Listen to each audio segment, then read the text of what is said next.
Hello, my name is Victoria Burgess, and I'm here to present to you on my microorganism of choice, Thiomargarita namibiensis. Thiomargarita namibiensis is known for being one of the largest bacteria ever discovered. Their cells are generally 100 to 300 micrometers in diameter, but very large cells have diameters up to 750 micrometers.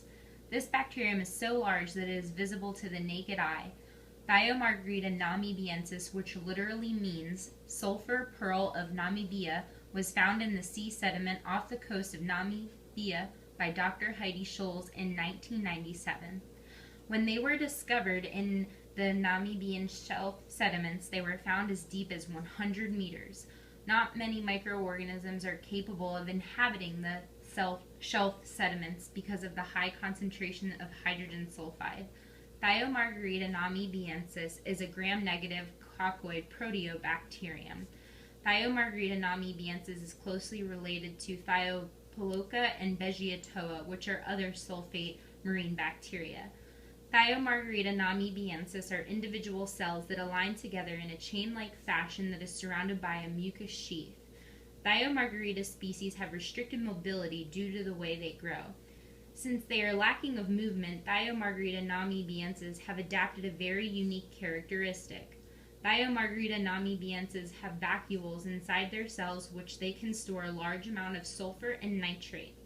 Inside their internal reservoirs, sulfur acts as their electron donor and nitrate acts as their electron receptor. Oxygen can also act as a terminal electron acceptor for these guys, but oxygen is not always the most readily available resource. Periodic resuspension of loose sulfidic sediments caused by fluid and methane gas eruptions allow the bacteria to come up higher to contact the oxygenated water in order to oxidize sulfate. Thiomargarita namibiensis prefer to use oxygen as their terminal electron acceptor, but can use nitrate just as well. Most of their cell volume resides in the fact that they have large storage vacuoles. These storage vacuoles enable Thiomargarita namibiensis to survive through extended periods of starvation in the sulfidic sediments. Thiomargarita species were found in the Gulf of Mexico as well, and they were found to have a 98.3% similarity with Thiomargarita namibiensis according to 16S rRNA gene sequencing. As far as their ecological role in their habitat, Thiomargarita namibiensis, being a sulfate-reducing bacteria, aids in the degradation of organic materials. Thiomargarita namibiensis has evidence to support that it has a dimorphic life cycle.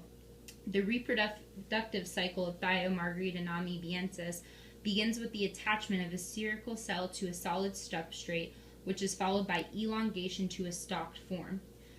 The initial bud forms and pinches off to produce a spherical daughter cell. Everyone should know about Thiomargarita namibiensis because of its sheer size. Thiomargarita species are the largest bacteria that we know of. Generally, you should have a high surface area to volume ratio to speed up the cellular processes. When you are a larger cell, this is generally a disadvantage because this limits the uptake of nutrients that the cell needs to survive. Despite this very hefty disadvantage, Thiomargarita species overcome this obstacle by containing large sulfur inclusions so that when conditions are not optimal, it has a large internal storage of sulfur and nitrate to survive extended periods of starvation. Thiomargarita species are not only limited by their mobility, but conditions are not always optimal in a sulfidic shelf. Life is hard at a depth of 100 meters and not always having O2 as a readily available terminal electron acceptor, but Thiomargarita namibiensis makes it look like a piece of cake.